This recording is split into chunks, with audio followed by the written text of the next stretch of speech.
welcome to Snake and the Lion podcast. This week we're talking about Dead Poets Society. Dead Poet Society is a movie about a boarding school where there's this new teacher called Mr. Keating, and he has a unconventional way of teaching, and we just followed the lives of his students. Okay, let's start. It only took us like bloody 15 minutes. Yeah, It's okay. Yes. You forgot to say that, Daniela. You forgot to say that we have Vanessa with us today. Oh, Hi there, I exist. I'm a person. I breathe. yes, we have a special guest today for this episode. If you listen to our episode on Perks of Being a Wallflower, you can probably guess who it's going to be because we talked about her on that episode. Did? Oh my god, I feel so bad. I haven't listened to it yet. Well, fake fan. That's all I say. Fake fan. Oh my god, what a shame. Our guest today is Vanessa Lopes. She is. How do you want to be described? I mean, we didn't plan this correctly. whatever the hell I am. I mean, I'm a journalism student. Yeah.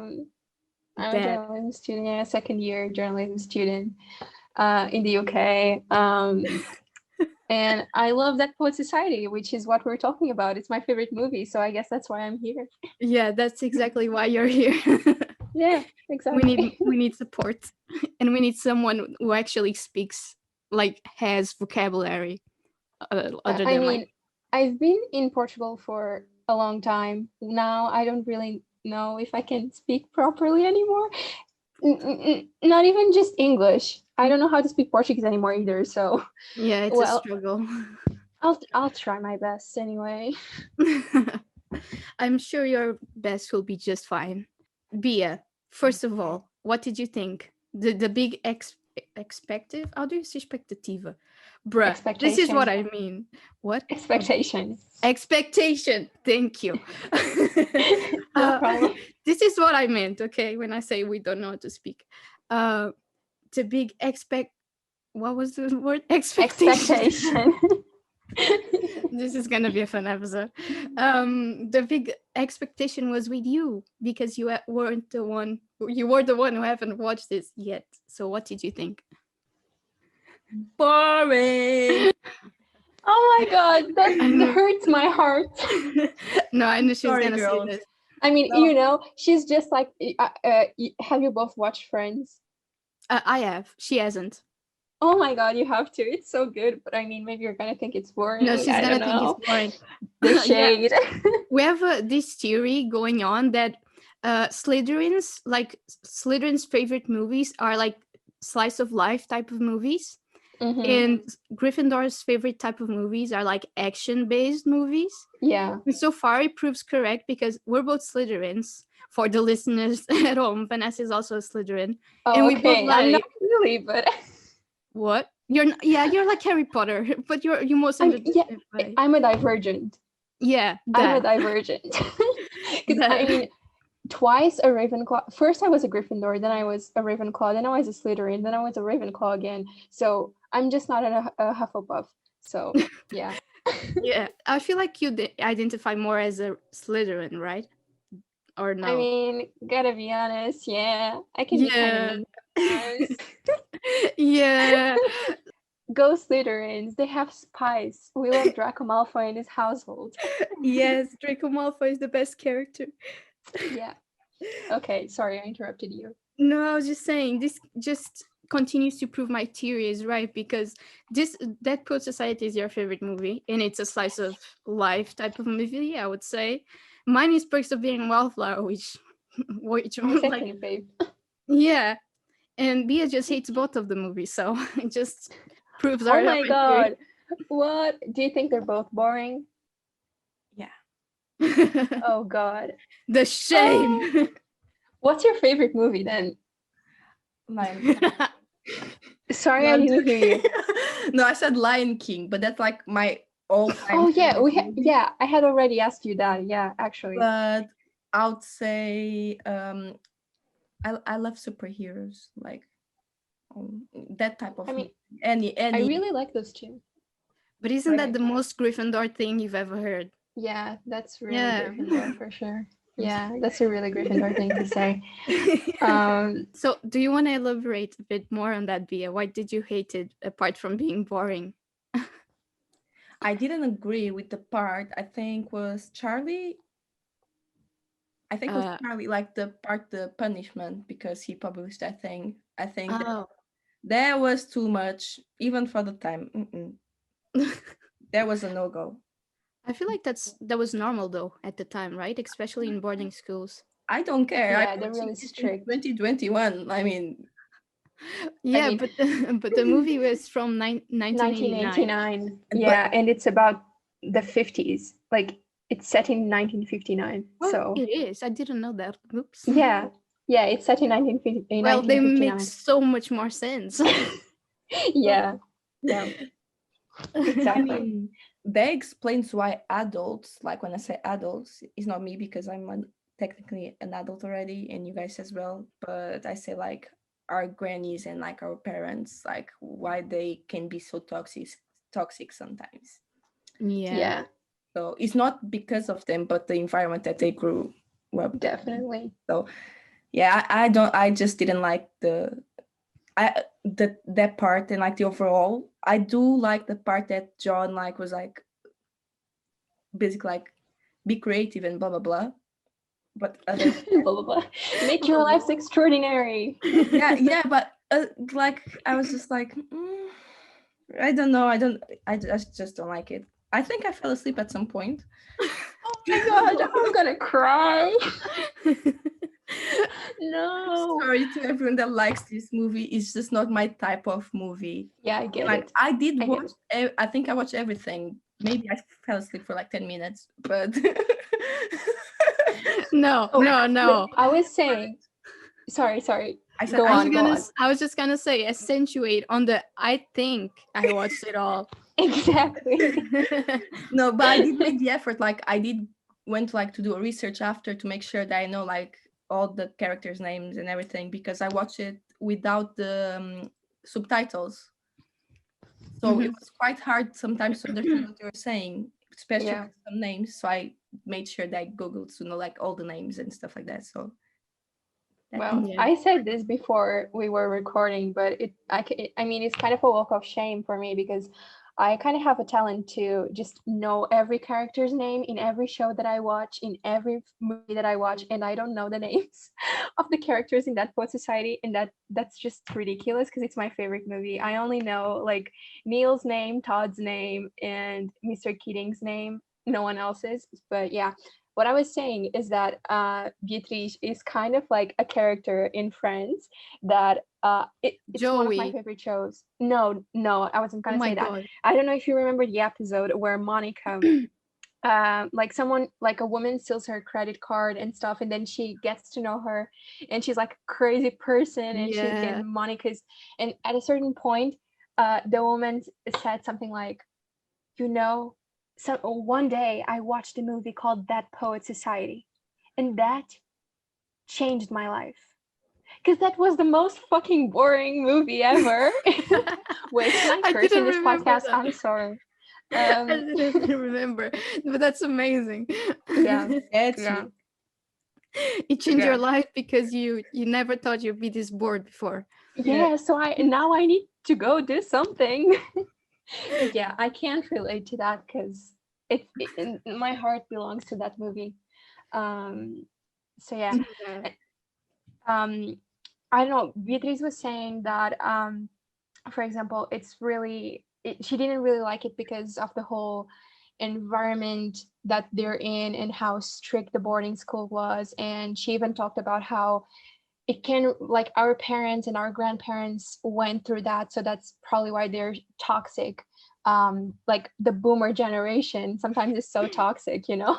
And I get that, but that's actually something that I liked in the movie because as someone who was raised by boomers, and you know, I think we were all raised by boomers, I think they try to do their best, but I guess that movie really shows how toxic it was for them too to grow up in that environment, because it was even worse for them than it is for us now in lots of things.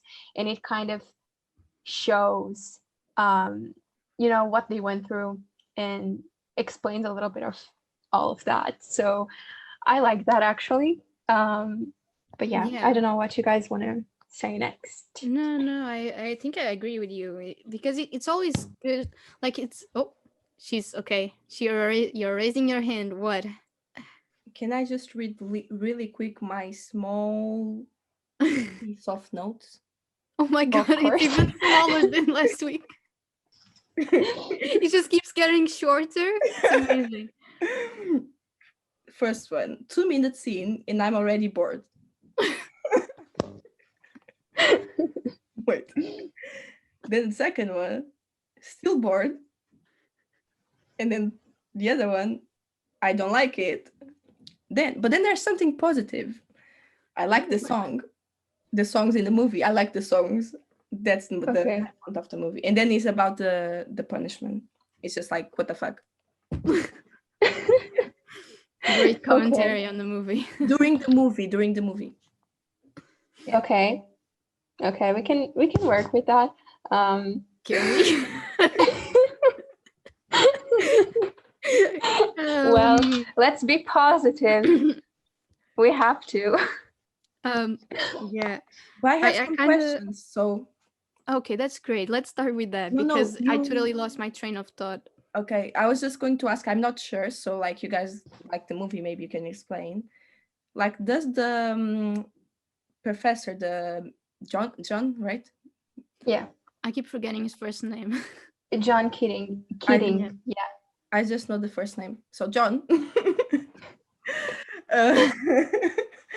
He asked the students like to read some pages of the books. It was that like because he didn't like those pages? Yeah. I wasn't sure about it. I was just like, that must be nice. Sometimes I would do that, but I wasn't sure it was because he didn't like it or he had like any other meaning. No, yeah, I think so. Yeah, I think so. It was like because he made them wait, I just forgot the word. Resgate. Rip off. Yeah, exactly. Rip off. Thank you, Daniela. This is teamwork. Great job. Exactly. Yeah, let's go. But he made them rip off the pages. So I guess he was just like, you know, fuck that. Think for yourselves. No, it was because of that like metric system that the guy was explaining in the essay. Oh yeah. I haven't watched the movie in a while, so sorry about that. But yeah. For the poems, it was like, I don't remember what the words were, but it was like I don't remember. But it was like a graphic, like a maths graphic, and if it was like more of this and less of that, like in Shakespeare was better because it was both high on both scales or whatever. And he said that that's a stupid way of like deeming a poem good, of saying a poem is good. So just strip it off because it's all bullshit. Exactly. You know, and that's what I love about the movie. It's just that I feel like every time I watch that movie, I just feel more empowered and like, okay, I can do this. Like, I don't have to conform. Okay, I swear I don't know how to speak. Am I speaking right? Okay, conform myself. Yeah, that's one of the words he said, actually. When the boys are marching in the makes them march, and then he explains to the principal of the school or something that so they learn not to conform to stuff. Yeah, just think for yourself, you know. And especially with art, like it's something that makes me so frustrated because, for example, I love writing and I love poetry. Like I love writing poetry, and for me, it's a way of like. I even wrote these once, and well, I'm just gonna quote myself because I'm important. No, but and so I wrote a poem, and I said like, I'm a poet at heart. I create colors out of what's dark because I feel like that's basically what I like to do in terms of art. Like, usually I end up writing beautiful things that I like reading and that I think are beautiful out of the worst things that I went through or like the hardest feelings that I had to feel, basically. So it's just like the idea that they want to teach you how to write in a certain way and that you can't get out of that system, and that you just have to do things that way. And this is not just about art or writing or whatever, it's about everything in life. Like our society makes us feel like, and especially because of I'm just gonna keep on. It sounds like I have ADHD, but actually that one I think I don't. But it's just I lose myself. No, it's fine. You're totally fine. I just get lost while I'm talking. But yeah, like boomers. That's it all goes down. It all comes back to boomers and men. Like they're the problem. Men Just are kidding. trash. Yeah, I mean, yeah. Well, gotta be honest, like, well, some men are not trash. Well, well, let's move on. Let's not go there. That can be another episode of the podcast if that would make any sense.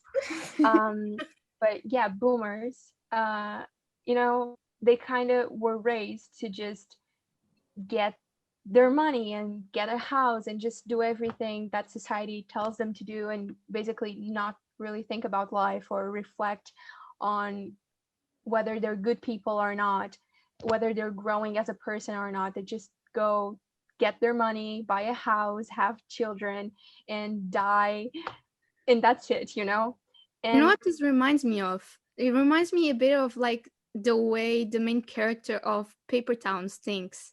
We're all paper people. We just live to have good grades so we can go to a good university so that we can have the best jobs, we can get married, have kids, and die, basically. Mhm. And that's not really living. It reminds me a lot of that. Exactly.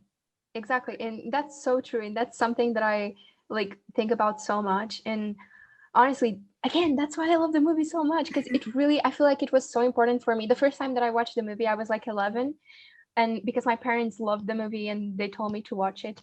And then I rewatched it again when I was like 16, I think, and I just kept watching it every year. God knows how many times per year. Every time I was like, oh my God, what am I going to do with my life? Let's watch That Poet Society. And I'm going to be like, okay, I need to do something for myself.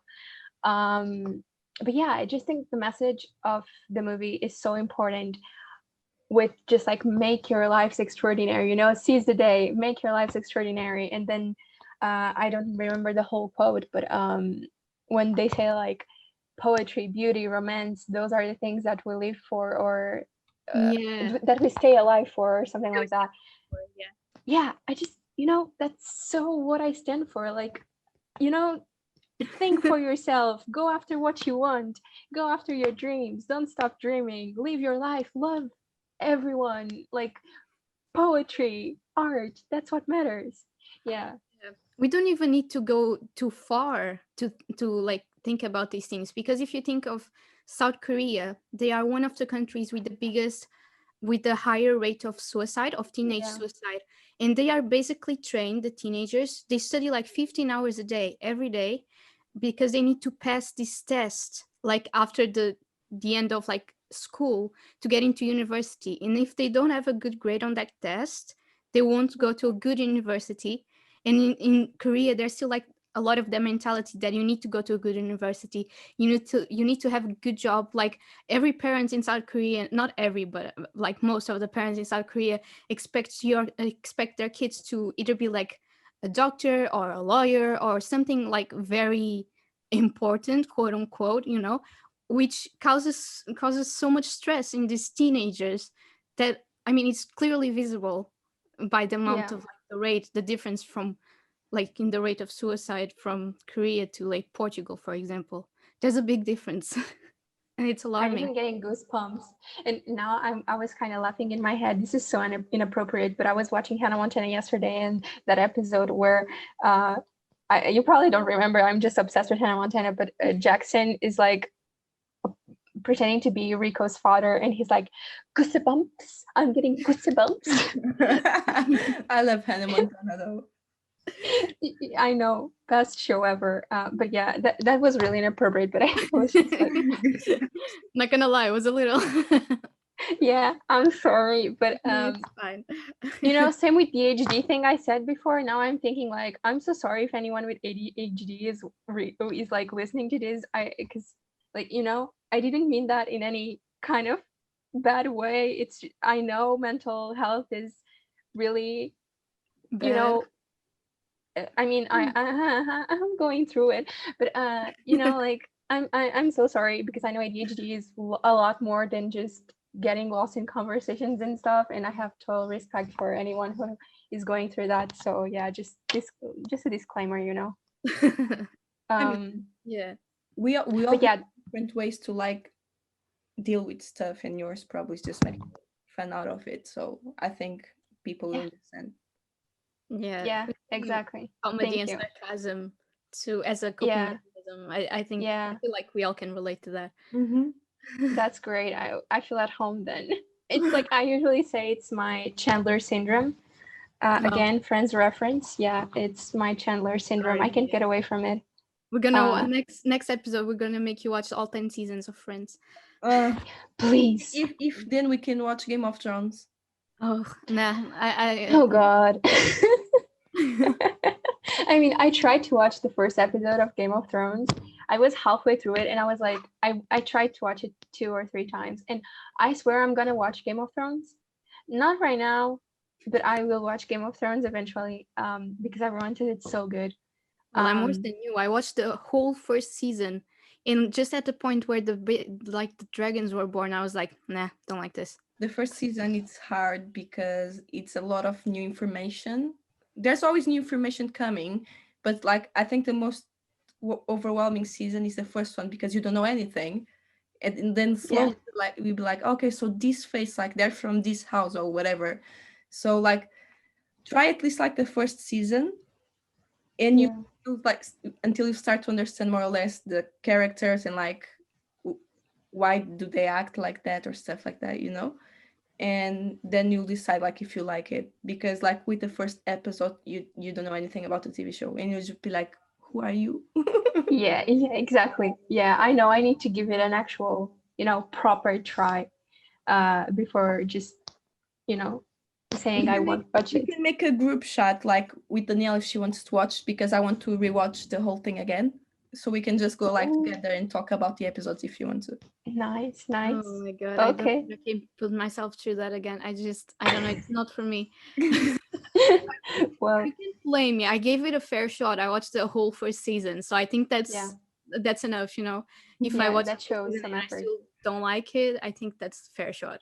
I mean, at Yeah. least you watched the first season, because I have a friend from Portugal. I mean, we could not be friends anymore, I don't know, but I mean, I have a friend from Portugal, and like a month ago or something, she was trying to watch Game of Thrones, and she's like, I started like I'm on episode 6 or something, and then another friend of ours just told her, that's the last season, you need to start from the beginning, you know.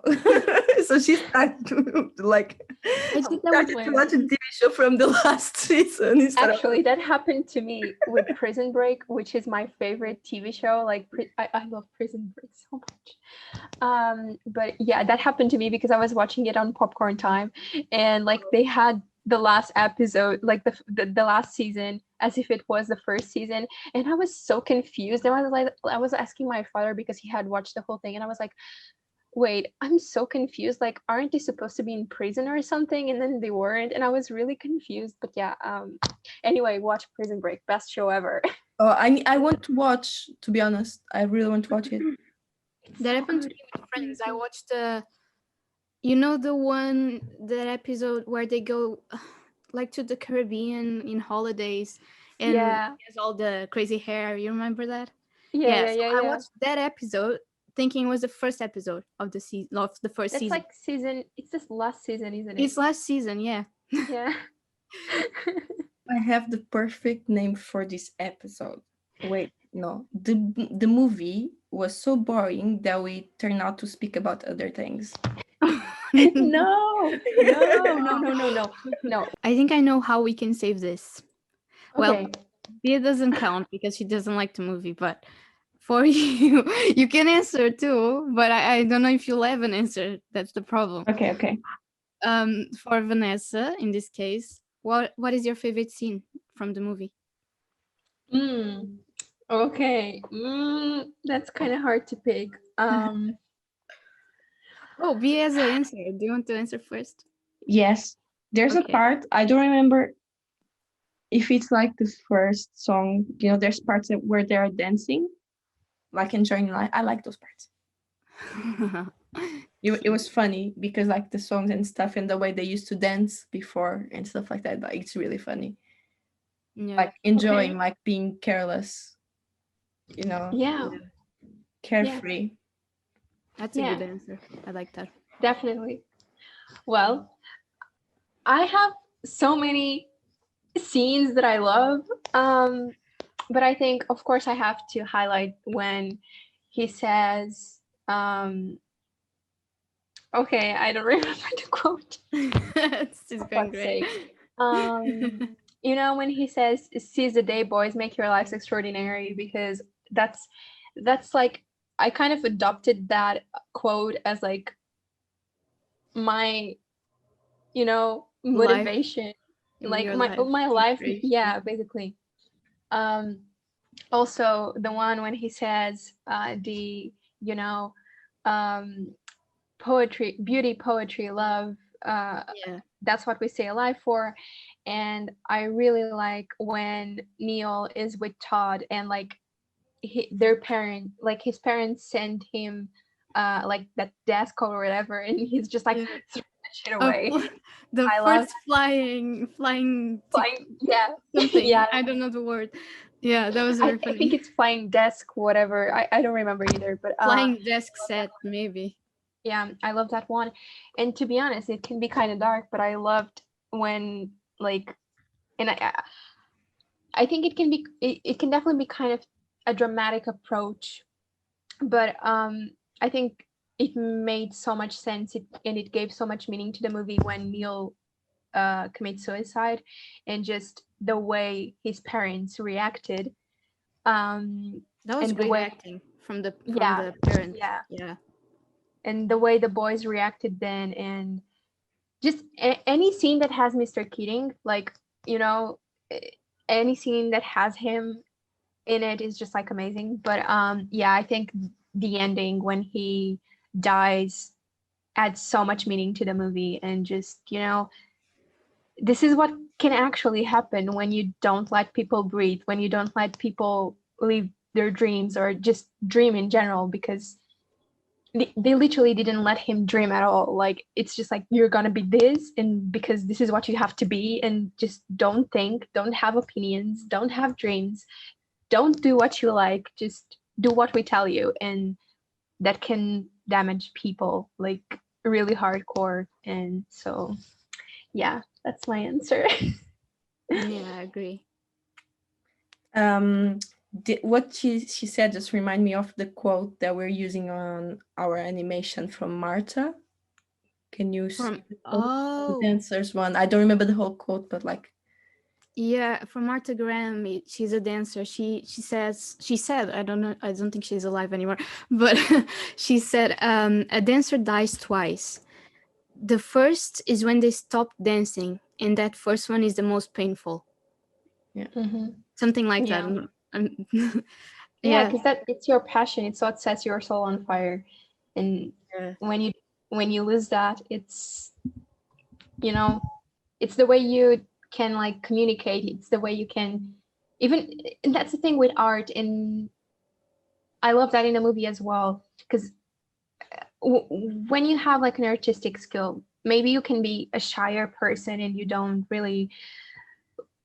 might not be the life of the party or have so many friends, talk to everyone, but when you're expressing yourself through some artistic work, and that might be whatever, it really helps you. And when you don't have that, when you have that and then it's taken away from you, or someone doesn't want to let you express yourself, at least in that way, it can again be really damaging. So yeah, this reminds me of a philosophy thing. I remember this, like I wasn't very good at philosophy when I studied that in high school, but this for some reason stayed with me, is that idea that there's men that live in a cave. Their whole lives they've been stuck in a cave, and they only see shadows of the real world. And so for them that's real life, so they think that's the best their lives can ever be, But there's a guy that is set free, and he experienced real life, and he comes back to the cavern, to the cave or whatever, to tell the man there's so much beyond this. Life outside the real life is so much beautiful than this. This isn't like the real thing. You shouldn't be stuck in this mentality that this is all it will be. And the people in the cave are so enraged by what he says that they kill him. And it kind of reminds me a bit of like this concept. It Yeah. reminds me a lot of what you were saying just then, which, and Oh my it's God, Danielle, you're a smart ass. not really. You know what? This actually reminds me of like the whole thing that is going on with Meghan Markle and Prince Harry, because it's really that's basically what he says in the interview, that like she saved him in a way, because he didn't knew he was basically imprisoned in that firm till he got out of it, till Yeah. he saw the world through her lens, and then he was like, okay, wait, this is what I could be living like, and I'm just stuck, you know. So in a way, oh my God, think about it. In a way, It Harry connects to was everything. a caveman. Yeah. Harry was a caveman. Yeah. And it took a woman to get him out of the fucking cave. Yeah. You know, Yeah. people need to think about this every day. Men need to reflect on this every day. It's a very like important concept, this, from philosophy. I think that's why it stuck with me, because even though I wasn't great at philosophy, like there's a lot of things that I didn't understand. And I think now that I'm older, I'm starting to like philosophy like way more, especially because of PewDiePie. I've been watching him since like I was 12 or something, which probably says a lot about me. But he lately, like these last 2 years, he started to read like a lot of philosophy books, and sometimes he makes like videos on philosophy explaining like some concepts, and I started to gain so much interest watching his videos, you know. And I just kind of remember that I did like philosophy when I studied it on high school. I just didn't understand it, so I just kind of like took it out of my mind. Yeah. But for some reason, this concept that we learned in like the first like first year we had philosophy. I think we had philosophy for 2 years. I'm right, right? Yeah. Yeah. Which is a shame. Yeah. But like on the first year, I think it was right on the first like semester or first year, we learned about this. And for some reason, it just stuck with me, because it's like you can apply this to everything in your life. And it's incredible. Exactly. Exactly. And that's the thing with philosophy, actually. I'm a big advocate for like, I've heard so many people tell me, like especially boomers, tell me that like, oh, okay, I'm really sounding like a boomer hater, like some kind of, I'm not, okay. But I've heard so many people tell me like philosophy is like a joke, like no one should have to go through that in high school and stuff. And I'm like, fuck no, like people should have philosophy since they're like small kids, in my opinion, because in my from my perspective, it opened up my mind so much. Like I used to believe in, I respect all kinds of beliefs, and you know, as long as people respect mine, like, you know, just do your own thing, be your own self. But I used to believe in God when I was younger, because like my family isn't really religious or anything, but they believed in God, and I was raised like that. And then when I had philosophy, I realized like, okay, there's so much that I've never thought about, so much that doesn't make any sense. Like I'm just here following people and not really questioning things. And I think that's something that really happens naturally for everyone during like adolescence. And then philosophy helps a lot with that. And go philosophy. We stand philosophers. Yeah. No, definitely. And you can tie that to poetry as well. Poetry is also a great way of opening your mind, and it's why this movie is so important. And I think that's why, I'm not really sure, but I feel like this was like a big thing when it came out, right? This movie like Yeah, I set think a lot so. of, yeah, because I feel like people didn't really think of poetry so much as a way of shaping you, as much as when this movie was released. And I think that's why it is so important that it was released. Obviously, like today, these concepts are more present in our lives, and we can think like, oh yeah, obviously poetry is important, obviously philosophy is important, you know. But we came a long way to get here, and this movie Yeah. was really like almost 30 years ago. So I can imagine like the impact it had on society at the time. And I think that's why it Exactly. is such a great movie as well. Yeah, for sure, for sure. And like in my case, like I love movies that make you think and reflect. That's why I love Perks of Being a Wallflower as well so much, and Shutter Island. Like I love that kind of movie. Um, and this one really does that to you. Like it makes you think, it makes you question. That's what I love about any type of art, is when it makes you question like your beliefs or the society, the way you're living in. And I just think every teenager should watch this movie. I think it's so important that every teenager watches this movie. And I'm so sorry, Nitish, because you're probably thinking like, oh my God, you're just gonna kill them out of boredom. Yeah. Yeah. Oh my God, my brain.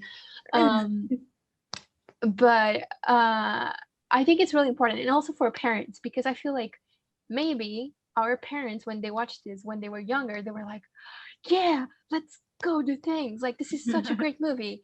Um, because I know that my parents, for example, really liked it. But now they will probably be like, if you start talking about how you want to do things and you want to be this and you want to be that and you want to change so much stuff in the society we're living in, they're probably going to be like, for fuck's sake, just get a job and shut up, you know?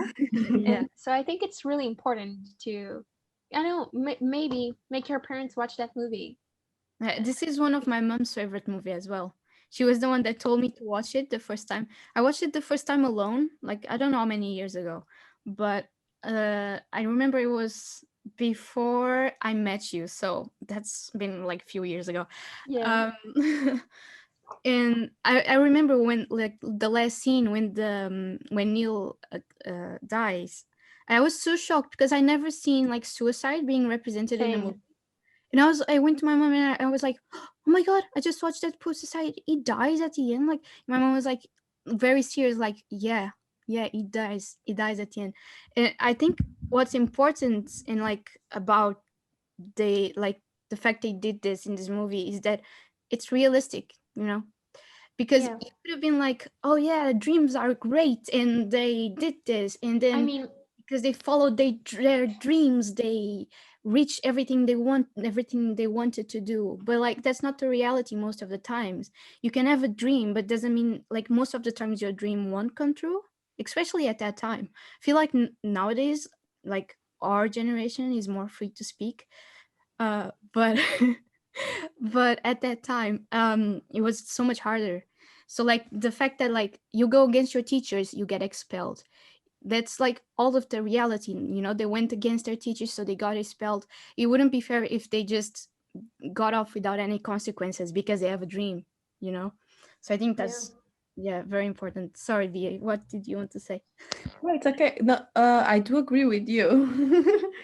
um, Even like if you do end up having your dream job, like for example, we have so many like examples of like celebrities and singers, like really famous artists that like they commit suicide, and like Yeah, they're living their dream, which doesn't mean they're like 100% like happy, you know, like they can be depressed or anything else. Like, you know, mental health is a very nice topic to bring up always, because having a dream job, it's not good if the cost is your mental health, yeah, you know. yeah, I would totally. rather like maybe have like an average life, like, you know, and be happy in my mental health, like being okay, than having my dream job and not have like good mental health. Yeah. Yeah, Like I think that I agree with what Daniela said, but I feel like if the movie was made right now in 2020, 2021, yeah, I feel like some things will need to be changed. For example, I think it's really important what happens to Neil at the end. I think it gives meaning to the movie, as I said before. But what I found kind of, it's kind of misleading in terms of mental health, in my opinion, because he doesn't show that he has like they don't portray that he has any kind of like mental health issue. Like they don't portray that he's dealing with depression, for example. yeah, He that's not portrayed in the movie. Like he doesn't show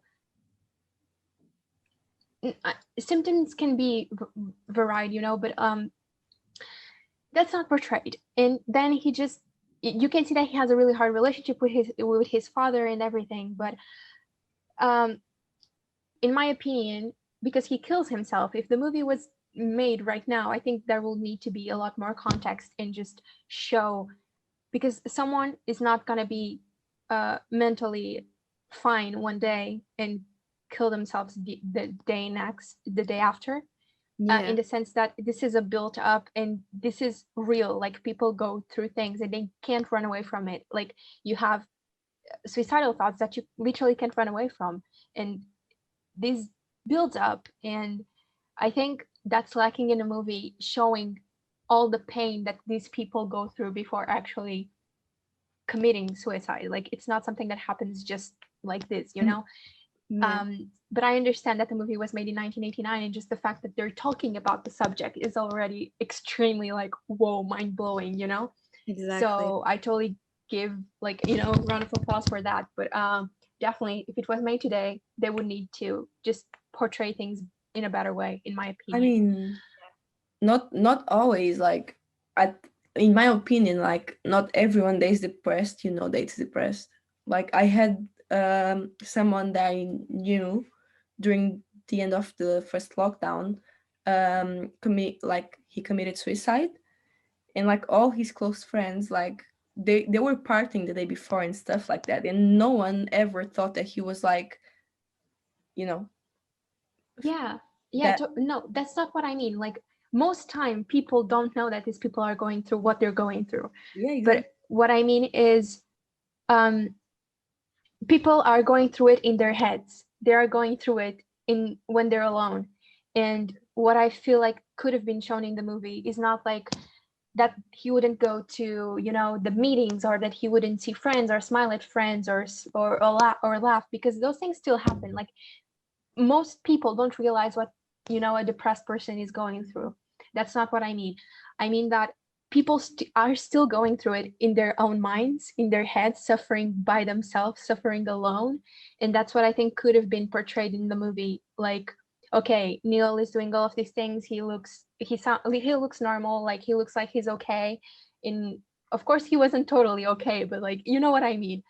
He wasn't showing symptoms, but then when he's alone, he's having these thoughts, like he's going through these things. That's what I mean. Because of course I totally agree with what you were saying. I just think that what he was going in on what was going on in his head could have been shown a little bit more, to show the suffering to the people who are watching. We always do this at the end of the episode.